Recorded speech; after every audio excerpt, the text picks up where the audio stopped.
మీ family future కు safe investment అంటే లాండోరా the valley, కంది, హైదరాబాద్. అమరావతిలో పనులు జోరుగా సాగుతున్నాయి. ఇన్నర్ రింగ్ రోడ్డు పరిస్థితి ఏంటి, ఔటర్ రింగ్ రోడ్డు పరిస్థితి ఏంటి, దీని చుట్టూనే చాలా మంది ప్రశ్నలు వేస్తున్నారు. దానికి సమాధానం ఈరోజు అసెంబ్లీలో దొరికింది. ముందు ఇన్నర్ రింగ్ రోడ్డుకి సంబంధించినటువంటి ఒక ప్రణాళికని మున్సిపల్ శాఖ మంత్రి నారాయణ ప్రకటించారు. 6 నెలల్లో ఇన్నర్ రింగ్ రోడ్డు నిర్మాణ ప్రణాళిక సాకారం కాబోతుందని ఒక ప్రకటన చేశారు. అలానే నిధుల విషయంలో ఎలాంటి కొరత ఉండదు, ఎందుకంటే పీపీపీ మోడల్లో, పబ్లిక్ ప్రైవేట్ పార్ట్నర్షిప్ మోడల్లో ఈ నిర్మాణం చేయబోతున్నట్టుగా చెప్పారు. అంత ఈజీగా 6 నెలల్లో చేయొచ్చా? అసలు ఈరోజు అసెంబ్లీలో జరిగినటువంటి సందర్భం ఒకసారి మనం చూస్తే ఏంటంటే, ఔటర్ రింగ్ రోడ్డుకి సంబంధించి, ఇన్నర్ రింగ్ రోడ్డుకి సంబంధించి ప్రజల్లో పెద్ద ఎత్తున చర్చ జరుగుతుంది. దానికి తగ్గట్టుగా ఎమ్మెల్యేలు, ముఖ్యంగా ఈ ఉమ్మడి గుంటూరు జిల్లా పరిధిలో ఉన్నటువంటి ఎమ్మెల్యేలు, ఆయా ప్రాంతాలకు చెందినటువంటి ప్రజాప్రతినిధులు ఎక్కువ సందేహాలు ఉన్నాయి. సో వాటిలో క్లారిఫికేషన్ తీసుకునే దిశగా అమరావతిలో road development process, inner ring road భవిష్యత్తు, వీటిపైన కొన్ని ప్రశ్నలు వచ్చినాయి. వాటికి మంత్రి సమాధానం ఇచ్చారు.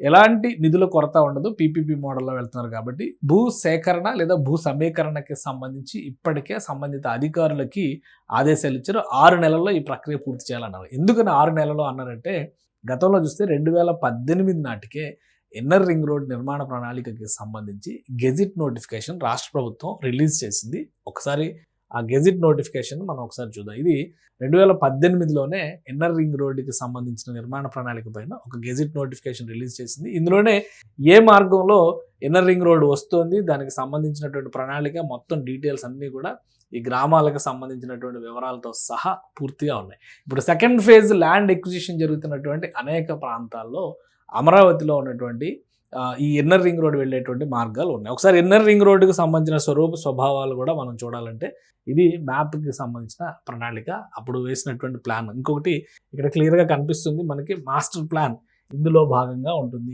ఇదంతా కూడా మాస్టర్ ప్లాన్ బౌండరీ ఏరియాస్ అన్నమాట. సో ఇట్లా ఒకసారి మనం ఇది చూస్తే, ఇది Amaravati capital area, master plan ఉన్నటువంటి అమరావతి క్యాపిటల్ ఏరియా అంతా కూడా ఈ పరిధిలోకి వస్తే ఇటువైపు కృష్ణా నది ఉంటుంది. సో ఇటు పల్నాడు జిల్లా, ఇటు గుంటూరు జిల్లా, ఇటు కృష్ణా జిల్లా, ఇటువైపు వచ్చి ఎన్టీఆర్ జిల్లా, ఈ 4 జిల్లాల పరిధిలోనే ఉంటుంది. అందుకనే మంత్రి నారాయణ ఈరోజు ఒక స్టేట్మెంట్ కూడా ఇచ్చారు అసెంబ్లీలో. దాని ప్రకారం చూస్తే కనుక గుంటూరు జిల్లాలో 14 గ్రామాలు ఈ డిపిఆర్ ప్రకారం, ఫేజ్ 1లో తీసుకోబోయేటువంటి డిపిఆర్ ప్రకారం ఫేజ్ 1, ఫేజ్ 2 రెండు ప్యారల్గా కూడా నిర్మాణం జరిగే అవకాశం ఉంటుంది. ఎందుకంటే ఫేజ్ 2లో సొరంగాల నిర్మాణం ఉంది కాబట్టి దానికి ప్రత్యేకంగా ఇస్తున్నారు. మిగతా అది మ్యాక్సిమం షేరు ఫేజ్ 1లోనే జరిగిపోతుంది అనమాట. అందుకే 96.2 కిలోమీటర్స్, 96.2 కిలోమీటర్లు మొత్తం సర్కిల్ ఉంటుంది. మొత్తం 8 వరుసల రహదారి ప్లస్ 4 వరుసలు, అంటే ఈ 4 వరుసలు అటు 2 సర్వీస్ రోడ్లు, ఇటు 2 సర్వీస్ రోడ్లు వస్తాయి అనమాట. ఇన్నర్ రింగ్ రోడ్డుకి సంబంధించినటువంటి స్ట్రక్చర్ అది. అయితే ఇందులో గుంటూరు జిల్లాలో 14 గ్రామాలు వస్తున్నాయి. ఇది పల్నాడు జిల్లాలో 3 గ్రామాలు వస్తున్నాయి. కృష్ణా జిల్లాలో 6 గ్రామాలు వస్తున్నాయి. ఎన్టీఆర్ జిల్లాలో 3 గ్రామాలు వస్తున్నాయి. అంటే మొత్తం కలిపి 26 గ్రామాల మీదుగా ఇన్నర్ రింగ్ రోడ్ వెళ్ళబోతుంది. దాని లెంత్ చూస్తే కనుక 96.2 కిలోమీటర్లు ఉంటుంది అనమాట. మొత్తం 75 మీటర్ల విడ్త్, 8.8:4 లేన్స్ అనమాట. 2 ఫేజ్లో నిర్మించాలని చెప్పి అనుకుంటారు.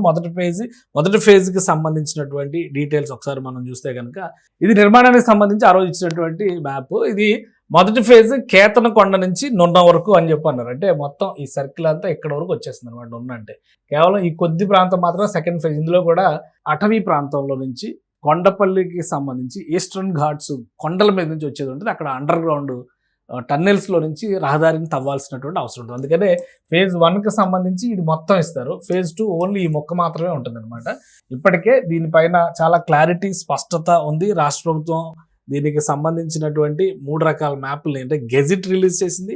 దాంతోపాటు గ్రామాల వారీగా ఉన్నటువంటి డేటాను కూడా రిలీజ్ చేసింది. ఎక్కడెక్కడ ఏ ప్రాంతాల్లో ఇది వస్తుంది, ఆ విలేజెస్కి సంబంధించినటువంటి డీటెయిల్స్ కూడా ఇందులో పొందుపరిచింది. మ్యాప్ క్లియర్గా కనిపిస్తుంది అనమాట. ఈ మ్యాప్లో చూస్తే మనకి ఫేజ్ 1, ఫేజ్ 2కి సంబంధించినటువంటి స్పష్టత మరింత ఇదిగా వస్తుంది. ఇక్కడ ఇది రెడ్ మార్క్ మొత్తం కూడా ఫేజ్ 1లో వచ్చేది, ఇది ఫేజ్ 2లో వచ్చేటువంటి మార్గం అనమాట. ఇందులో ఏం మార్పులు లేవు. 2018లో ఏదైతే రిలీజ్ చేశారో అదే కంటిన్యూ చేస్తున్నారు. దాంతోపాటు ఒక ప్రాతిపదిక, అంటే ఎలా చేయాలి రోడ్స్కి సంబంధించినటువంటి స్ట్రక్చర్, 8 లైన్స్ అని చెప్పి అన్నారు. ఇక్కడ క్లియర్ కనిపిస్తుంది.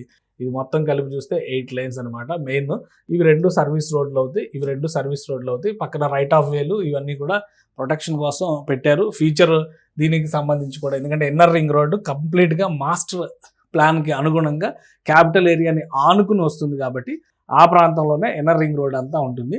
సో ఇన్నర్ రింగ్ రోడ్ ఉన్నటువంటి ప్రదేశాల్లో రేపొద్దున రావాల్సినటువంటి అంశాలు ఏంటి, అవకాశాలు భవిష్యత్తులో విస్తరించడానికి కావాల్సినటువంటి మార్గాలు ఏంటి, వాటిని కూడా దృష్టిలో పెట్టుకుని అర్బనైజేషన్ కనుక ఎక్కువ జరిగితే ఏం చేయాలనే అంశాన్ని దృష్టిలో పెట్టుకునే రాష్ట్ర ప్రభుత్వం అప్పట్లోనే ఈ ప్రణాళికని రెడీ చేసింది. దీనికి సంబంధించి ఇంకా చాలా డీటెయిల్గా రిపోర్ట్స్ కూడా ఉన్నాయి. బట్ ఇప్పుడు కేవలం మంత్రి ప్రకటించినటువంటి డేటాను బట్టి చూస్తే కనుక కేవలం ఒక 6 నెలల్లో ఈ భూసేకరణ మొత్తం జరిగిపోతుంది. ఈ భూసేకరణ కంప్లీట్ అయిపోతే కనుక ఆ నెక్స్ట్ లెవెల్లో జరగబోయేటువంటి ప్రక్రియ అంతా కూడా నిర్మాణానికి సంబంధించి ప్రైవేట్ పార్ట్నర్ని సెలెక్ట్ చేయాలి. అంటే భూసేకరణ ఒకవైపు జరుగుతూనే ఉంటుంది. But maximum share of land కంట్రోల్లోకి వచ్చిన తర్వాత టెండర్స్ ప్రాసెస్లోకి వెళ్తుంది. పీపీపీ మోడల్ కాబట్టి ఎవరు నిర్మిస్తారో అనే దాని మీద టెండర్స్ రిలీజ్ చేస్తారు. ఆసక్తి ఉన్నటువంటి సంస్థలు అందులో పార్టిసిపేట్ చేస్తే ఏ సంస్థనైతే ఎంపిక చేస్తారో, ఒక సంస్థను ఎంపిక చేస్తారా లేదా ఒక 3-4 సంస్థలను కలిపి ఒక కన్సార్షియంగా ఎంపిక చేస్తారా, వాళ్ళకు ఉండేటువంటి ప్రయోజనాలు ఏంటి, ఎందుకంటే ఇన్వెస్ట్మెంట్ వాళ్ళు పెట్టి దీన్ని డెవలప్ చేయాలి. ఇన్నర్ రింగ్ రోడ్ మీద వెళ్తే టోల్ ట్యాక్స్ వసూలు చేసేటువంటి అవకాశం కూడా ఉంటుంది. ప్రైవేట్ కంపెనీల ఆధ్వర్యంలో ఇది నడుస్తుంది కాబట్టి సో ఈ టర్మ్స్ అండ్ కండిషన్స్ అన్నిటిపైన క్లారిటీ రావాల్సినటువంటి అవసరం. కానీ భూసేకరణ లేదా భూ సమీకరణ 6 నెలల్లో పూర్తి చేసే లెక్కనైతే కనుక రాబోయేటువంటి 3-4 నెలల్లోనే ఈ టెండర్ల ప్రొసీజర్ అంతా కూడా మొదలుపెట్టేటువంటి అవకాశం ఉంది. ఈ నిర్మాణానికి కనీసం 2 నుంచి 2.5 సంవత్సరాల వరకు సమయం పట్టేటువంటి అవకాశం ఉంది. వాటిని ఎన్ని ప్యాకేజీలుగా విభజిస్తారు, ఎందుకంటే ఔటర్ రింగ్ రోడ్డు కంప్లీట్గా కేంద్ర ప్రభుత్వ ఆధీనంలో జరిగేటువంటి ప్రక్రియ.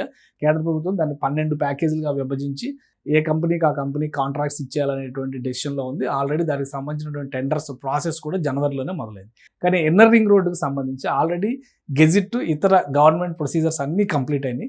కానీ ప్రైవేట్ పార్ట్నర్ని ఎంపిక చేసే ప్రక్రియ ఎంతవరకు స్టార్ట్ కావాలి. దానికి ప్రధానమైనటువంటి కారణం భూ సేకరణ లేదా భూ సమీకరణ. ఎక్కడైతే భూమి అందుబాటులోకి రావాలో, ప్రభుత్వం చేతిలోకి రావాలో అది ఇంతవరకు రాలేదు. ప్లస్ దాని చుట్టుపక్కల ఇప్పటివరకు అందుబాటులోకి వచ్చినటువంటి ప్రాంతంలో చుట్టుపక్కల ప్రాంతాల్లో కూడా కొన్ని ప్రైవేట్ ల్యాండ్స్ ఈ గత 5 ఏళ్లలో జగన్మోహన్ రెడ్డి ప్రభుత్వ హయాంలో 5 ఏళ్లలో జరిగినటువంటి కార్యక్రమాల్లో అక్కడ స్టేటస్ ఏంటి, వీటన్నిటిని కూడా ఇప్పుడు సర్వేల ద్వారా నిర్ణయించేటువంటి అవకాశం ఉంది. బహుశా ఈ 3 నెలల తర్వాత ప్రైవేట్ పార్ట్నర్ని అన్వేషించేటువంటి ప్రక్రియను కూడా రాష్ట్ర ప్రభుత్వం మొదలు పెట్టవచ్చు.